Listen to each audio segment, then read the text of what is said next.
Hey guys, welcome back to my YouTube channel. If you're new to my channel, please do make sure to hit the subscribe button before you leave. And if you are a returning subscriber, what's good? What's up? Welcome back and thank you so much for joining me once again. So as you guys can see by the title, today's video is a chit chat, get ready with me. I finally feel like actually creating content, so I thought this might be a nice interesting way just to chat with you guys and to do like a different type of video, because I've never done like a makeup video on my channel. Disclaimer, I am not a makeup artist or makeup enthusiast or anything of that sort, so please do not judge my makeup look, okay? I am a beginner. But anyways, yeah, I just wanted to do this video so that I could chat with you guys just about, you know, content creation and how I've been feeling about it. I've kind of been stuck in like a rut, like a creative rut, a creative block or whatever, and this space, trying to break into this space has been really challenging and really frustrating and just a lot of things. So I just wanted to talk about my struggles as a small YouTuber, my challenges, and you know, just content creation in general. So that's what this chit chat is going to be about. So if you're interested in that, please do keep on watching.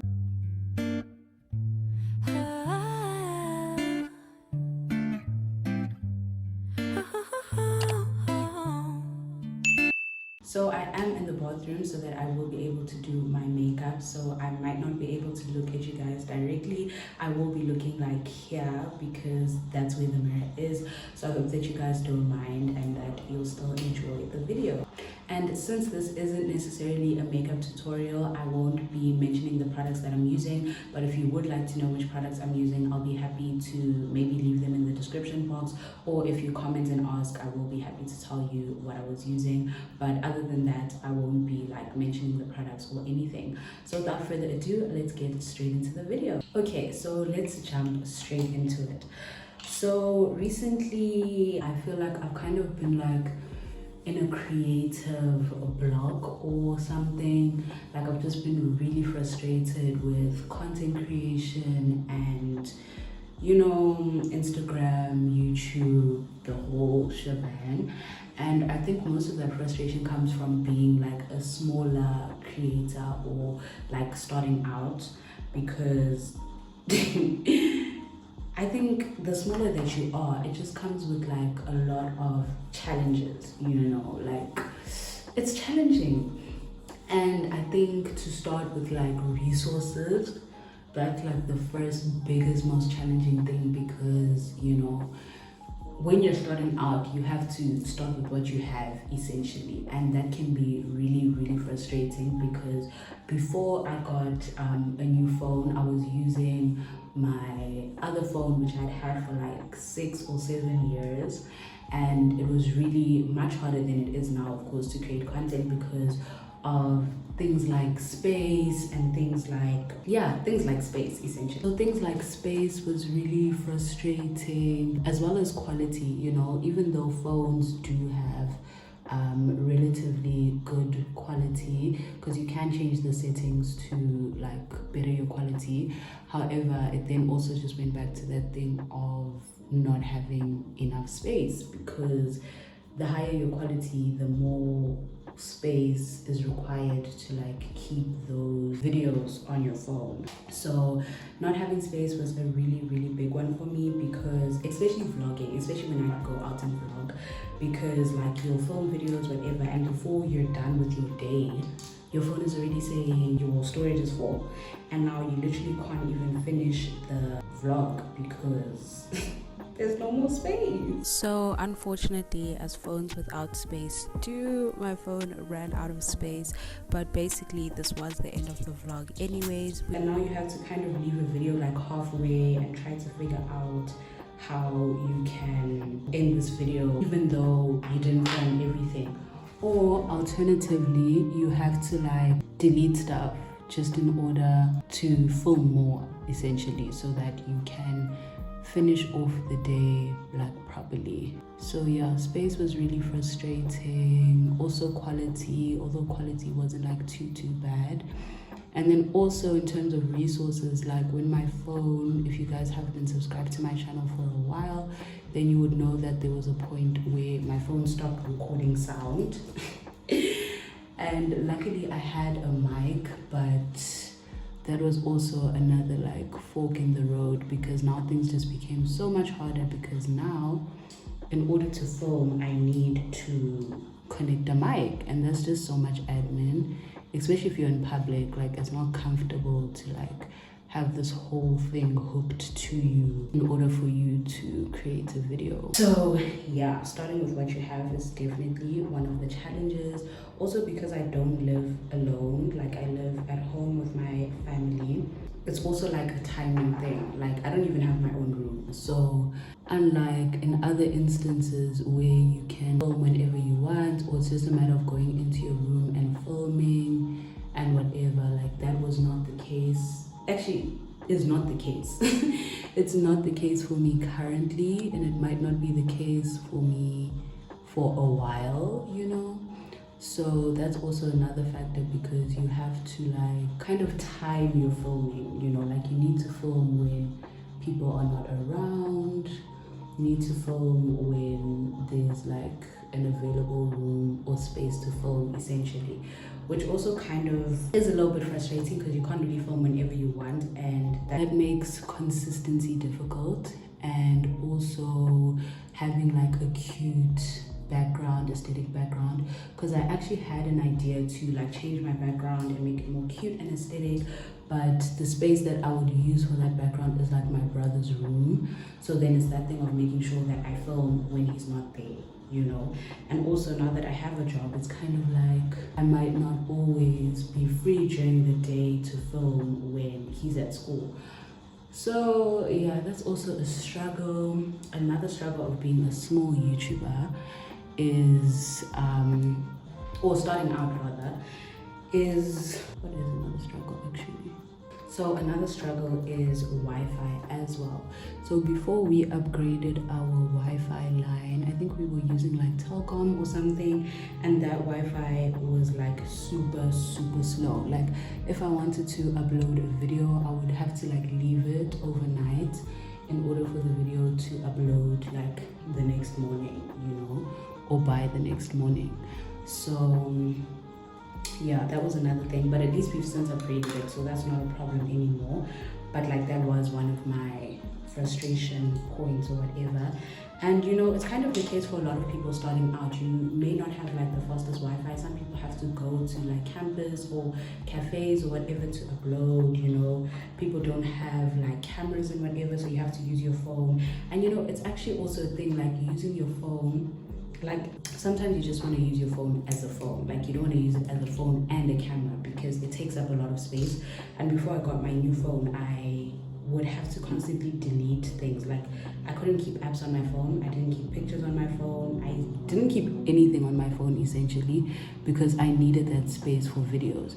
Even while I was out and stuff, like I would literally have to delete apps in order to continue filming. So it becomes frustrating because you can't even keep apps. Like sometimes you'll be out and now you have to delete Instagram so that you have space to continue the video, but then now you also want to post stories on Instagram, you see, and then it's just like catch-22, you know. Let me actually move on from my eyebrows, otherwise this whole video is just gonna be me doing my eyebrows. So yeah, that was some of my frustration points, but things have since gotten better, definitely, because I now do have more space and stuff like that, which will make things easier essentially. But yeah, you still want like the best quality and everything, and those things are expensive, guys. Cameras are expensive. Actually, content creation in general is expensive. Let's just talk about content creation being expensive. Like this, it's an expensive field to enter, especially in your like lifestyle, fashion, beauty kind of niches, because obviously when you're starting out, you're not getting free products or free clothes or free anything. You have to buy everything yourself, you know. So that can also be very pricey. Also with like vlogs, because for me, I enjoy vlogging, you know. I like to do the restaurant vlogs and all of that cute stuff, but quite frankly, it requires money. Hold up, let me concentrate.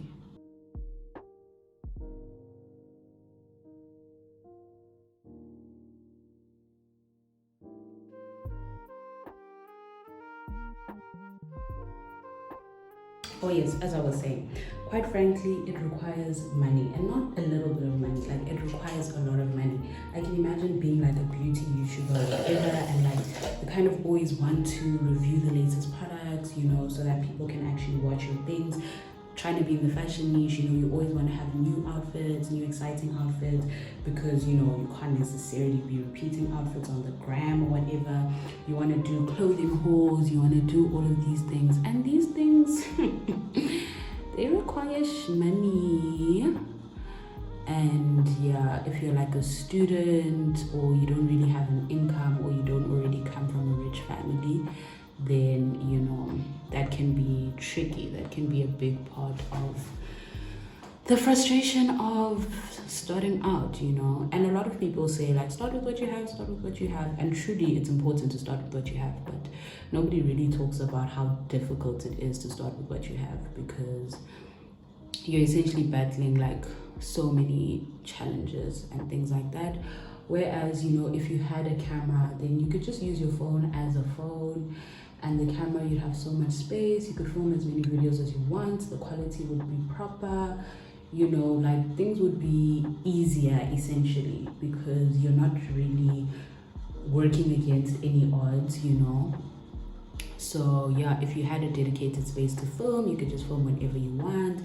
You could create your cute little background, you know what I mean? Like getting to that point where you have all the resources that you need to have a successful channel. Well, not necessarily, you can still have a successful channel starting with what you have, like that's definitely possible. But I'm saying when you grow bigger and you have the funds and the money to invest in your channel, then you know it kind of eliminates majority of the struggles, because now you're able to do what needs to be done, you know. Even things like lighting, when you have the money to invest in your lighting and things like that, like you don't have to wait for this eyebrow, damn, you don't have to wait for a certain time to film, you know. You can film whenever, however, because you have the lighting and stuff like that.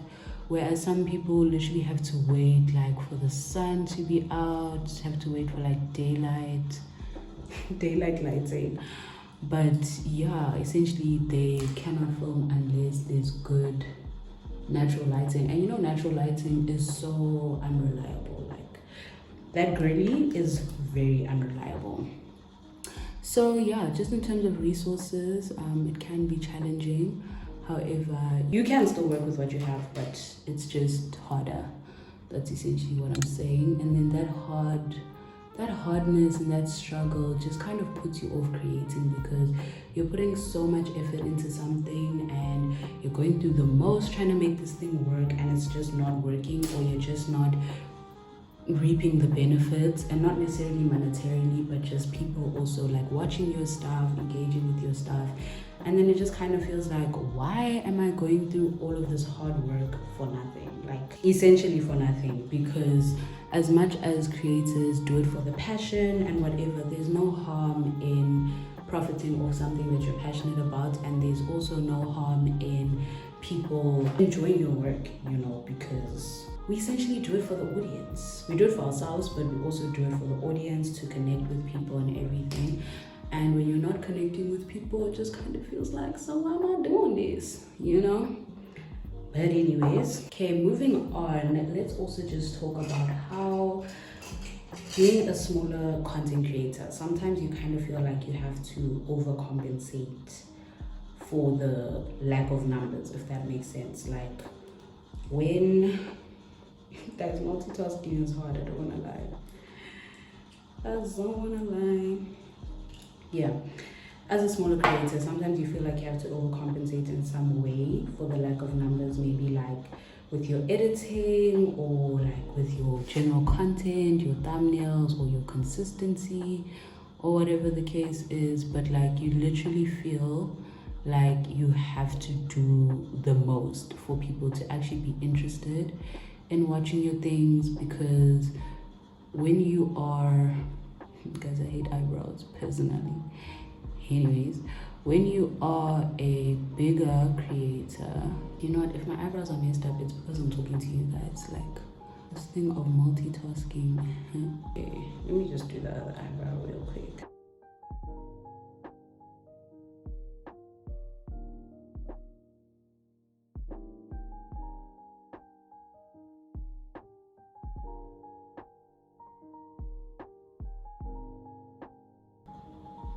You know what? I am not crazy about these eyebrows.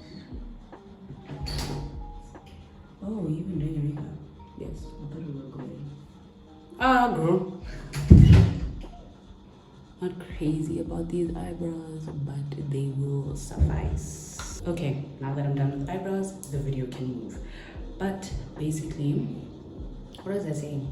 Oh yes, as a smaller content creator, you kind of feel like you have to overcompensate for like the lack of numbers, because you feel like, okay, I need to do the most in order for people to be interested in watching me. Like, I need to either like, my edits must be really bomb, or I must be super duper consistent, or I must come up with the most interesting ideas or whatever. But like, you kind of feel like you need to overcompensate, because when you are a bigger creator, people, your audience has moved from that point where they're not necessarily like, they're still interested in your content, but they're now also supporting you as a person and as a creator. So no matter what you upload, people are going to watch.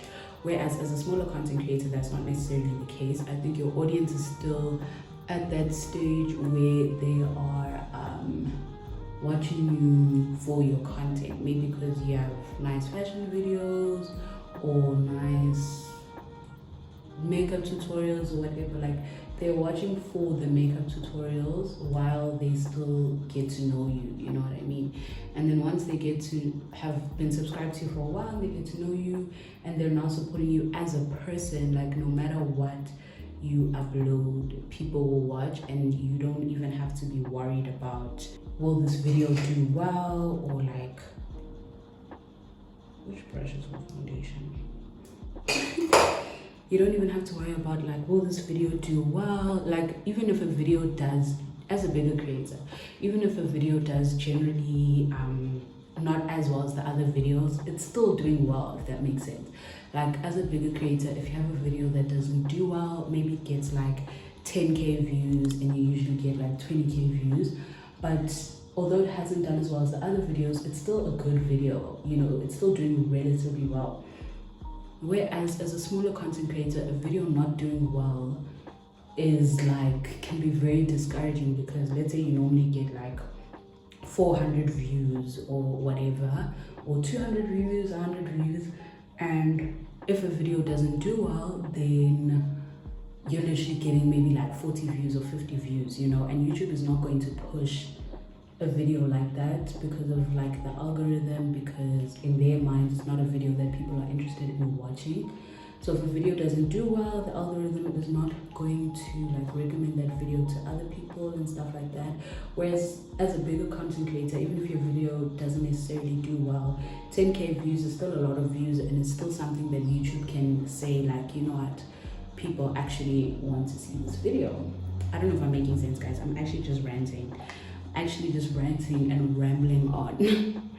But I hope what I'm saying is making sense. But yeah, I'm basically saying that as a smaller content creator, videos not doing well is, I assume, is really, like, it's also painful for bigger creators, but I think it's more painful as a smaller creator, because then your video is getting like 50 views or whatever.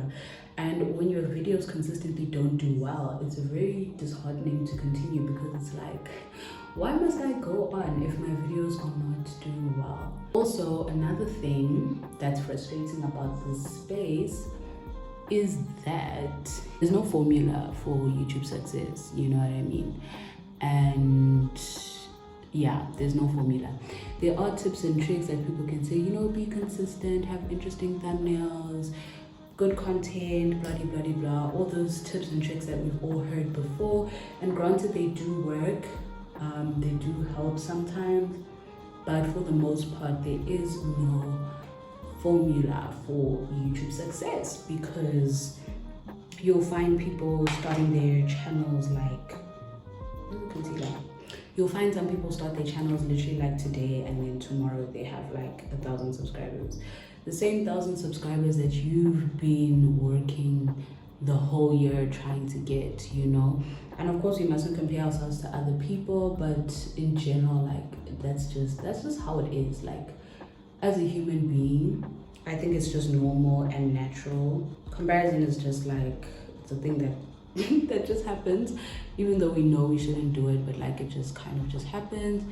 And yeah, so you'll find people starting their channels today, tomorrow they have 10,000 subscribers. Some people in a week they now have 50,000 subscribers, you know, and you're here with your little channel, you've been pushing since, and you can't even get like 1,000 subscribers, you know. And then it's just like, oh my gosh guys, like what am I doing wrong? Especially if you try like all the tips and tricks, like if you are consistent, if you are, let's make up look, hope it works out. But yeah, especially if you try all the tips and tricks, like you are consistent, you try and make your thumbnails interesting, and you just like try all of those things, and you're still just not getting it. Like it's just very, very frustrating. So that's also another thing, is that there's no formula. Like some things just happen because of like a video blowing up, things that you just don't have control over. Sometimes it's because of who you know, it's because of how well known you are, how pretty you are, how good your videos look quality wise. Like there's also just so many other factors that you can't necessarily control, you know. Like what are people searching for at the time, what are they interested in, what topics are popping or whatever. And yeah, just a lot of things that you can't necessarily control. Like I remember even in December, I think that was my like most consistent month. I was really consistent. I was trying to upload like twice a week and whatever, and that's the same month that my channel like performed the worst, essentially. Like those videos were just not doing well at all. They were just getting like not the same amount of views. They were just not getting the same amount of views. They were just doing really badly. And I remember that was so disheartening for me, because I'm discouraging, because I'm like, what? Like I am literally doing what the people said I must do, which is to be consistent and whatever, and my channel is not doing well. So yeah, it just goes back to that thing of like, there's no formula for this thing. Even if you are consistent, doesn't necessarily mean that, you know, you're gonna get your 10,000 subscribers now. Although it does help 100%, but like you essentially can't control YouTube growth to an extent. Like you can try your best to make people interested and want to watch and whatever, but in essence, like you can't control it. So yeah. Then another thing is just that same thing of like spending so much time on something, putting so much effort into something and not getting anything out of it, because that's a big discouraging factor, because it takes so much time to create a video, like so much time to edit, to plan, to film, to do all of that, and then no one is even interested in watching the video. It's just like, OMG, like why am I even doing this, you know? And it's hard to be in an industry where I poked my eye. Anyways, and it's hard to be in an industry where your success is directly related to how people perceive you. Your success is in the hands of other people, essentially. Like it's in your hands to an extent that, you know, like I said, you can try to be consistent, do all of these things, but to another extent, like your success is in the hands of other people, because how successful you are as a content creator is proportionate to how many people are interested in your work, like how many people are watching you, engaging with you, commenting. Like your whole job is in the hands of what other people think of you, and that's just a bit wild, you know. It really is a bit wild, which then also makes it difficult to kind of like stay true to yourself, because you kind of want to do what you know will do well, you know. Like let's say for example, if you know that beauty content does really well, maybe you don't even like makeup, but now you feel like you want to be a beauty content creator because that's the content that does well, you know.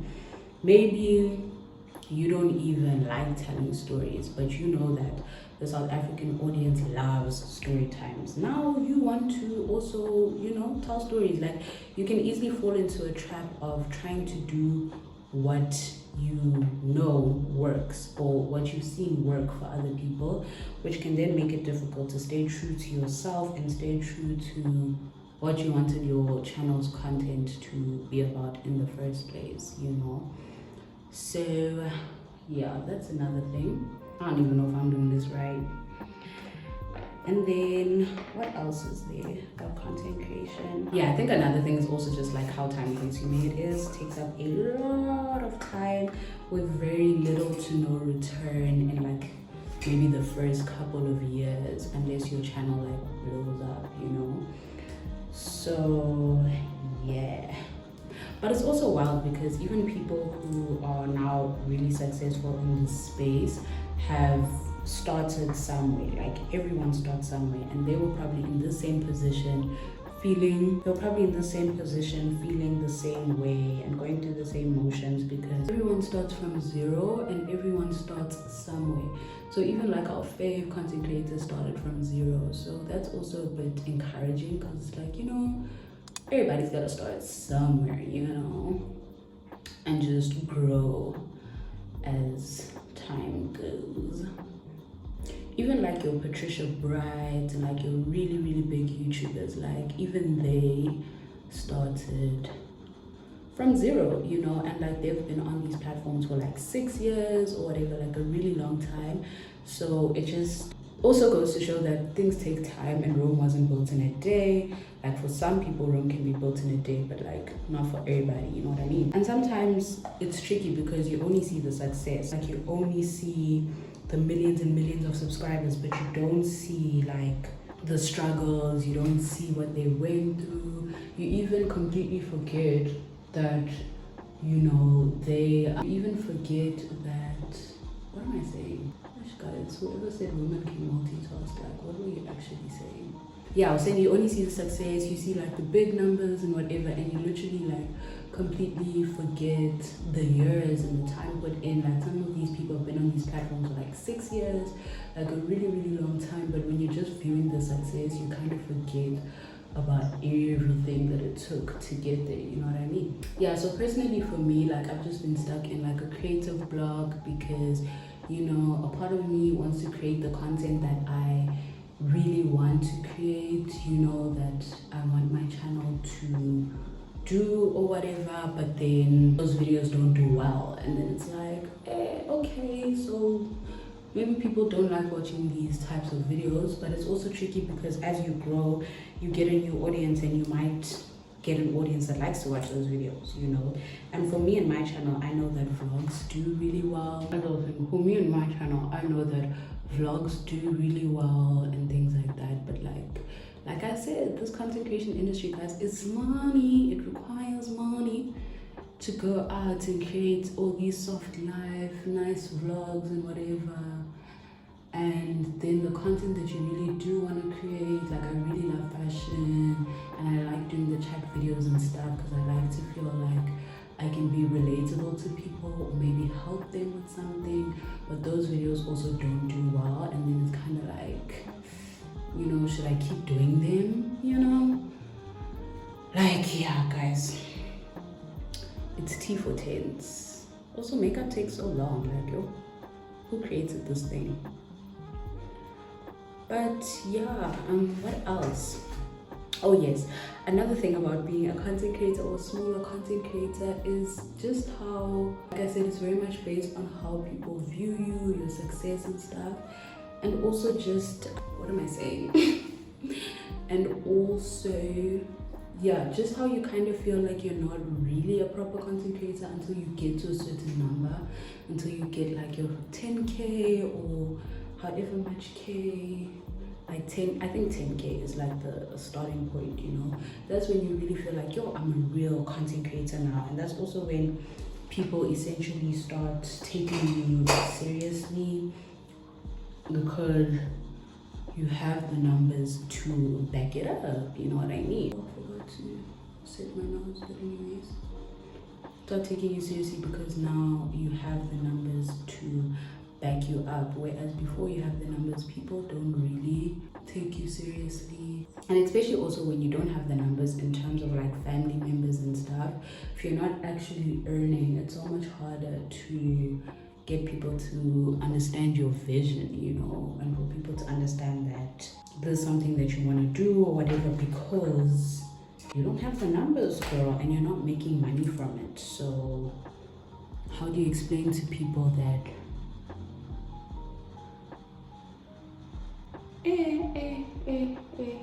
what is Q9, child?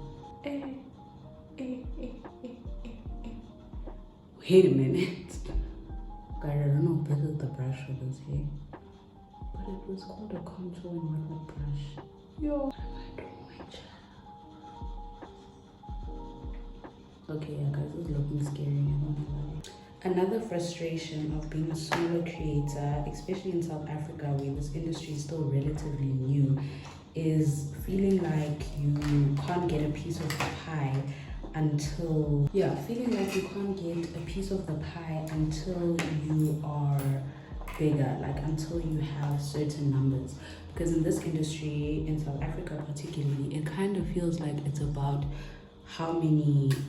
it's about your numbers, you know. The bigger you are, the better. It's not necessarily about like what your niche is, or you know, what you create content about and all of that stuff. It just kind of feels like the bigger you are, the better. Because in Salva, our land, they also really like to recycle the same people for the same things. And I mean, I guess it makes like business sense, because maybe, you know, if you know that you're going to get results on this person, why not just use the person that you know is going to give you results, you know, than to take a risk on someone that you're not sure will give you results. So I guess it makes sense in that aspect, but it's just frustrating as a smaller creator, because then you kind of have to wait until you have the numbers to get a piece of that pie, which actually isn't necessarily true. Like, you can still get brand deals and stuff while you're still small. Like, it's still very much possible, but it's just like, ooh, pigment child. But it's just like, frustrating a bit, the fact that there's that whole thing of recycling the same people. And also, I think there's a thing of like a herd mentality. Like, sometimes when you see that someone has a lot of followers or subscribers, you kind of feel inclined to follow them or subscribe as well, because, you know, it's that feeling of like, oh, why does this person have so many subscribers? Like, they must be good, you know what I mean? And there's that herd mentality. Or you see someone has like 10,000 subscribers and you're just like, you know what, I might as well subscribe as well, because, you know, why do they have so many subscribers? Like, they must be good, you know? Which I think is also why when you grow, when you get to like higher numbers, maybe like your 10Ks, 20Ks, or whatever, creators seem to grow faster after reaching a certain like milestone or whatever. And I think it has to do a bit with that herd mentality, like, you know, this person is big, so let me subscribe and see what the hype is about. And then you generally grow faster. But I think that first growth, that first climb, like that first 1K or something, is really like, it's really tense. It's a really difficult journey. And then let's also talk about like the influencer industry and the impact that like society or beauty standards has on the industry. Like, because it's an industry that's very much about you and, you know, you taking videos, your life, whatever, how you look. There's also that impact of like how you look can have an effect on your performance on these channels. And I've seen this with a lot of other influencers and stuff, like speaking on it. Like, I've seen some influencers say that, like, let's say when they wear a wig, or if they have like a straight black wig, like, y'all know those bomb wigs, like their content tends to perform better, you know. And also, like, when you do your makeup for videos and stuff like that, your content will perform well or whatever, because obviously this is like, it's a visual industry, it's a visual like space. It is a visual space, so like, you know, how you look plays a role which can be tricky when you don't fit into that mold of influencer mold.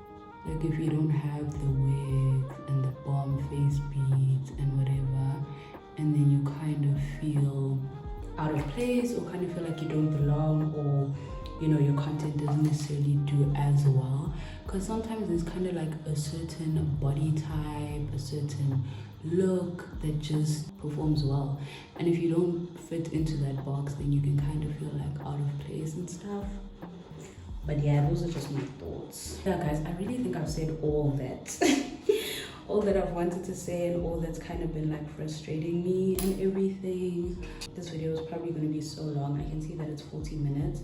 I think I'm just going to complete the makeup look, probably do like a time lapse or whatever, then I'll catch up with you guys once I'm done, because otherwise, child, I'm going to be talking until kingdom come.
Alright guys, so this is the final look. Initially I wasn't too crazy about this look, but like right now I'm not too mad. Hey, I think makeup, you just needed to sit a little bit before it starts to look cute, so yeah, this is the final look. Thank you so much for watching my chit chat get ready with me. Please let me know in the comments down below what your thoughts are on the content creator, YouTuber, influencer space. Are you an aspiring YouTuber? How do you feel about this space? Let me know. Let's engage in the comments. Please do not forget to subscribe, like, and comment, and share this video with anyone else you think would enjoy it. I will see you guys in my next video, and thank you once again for watching. Bye.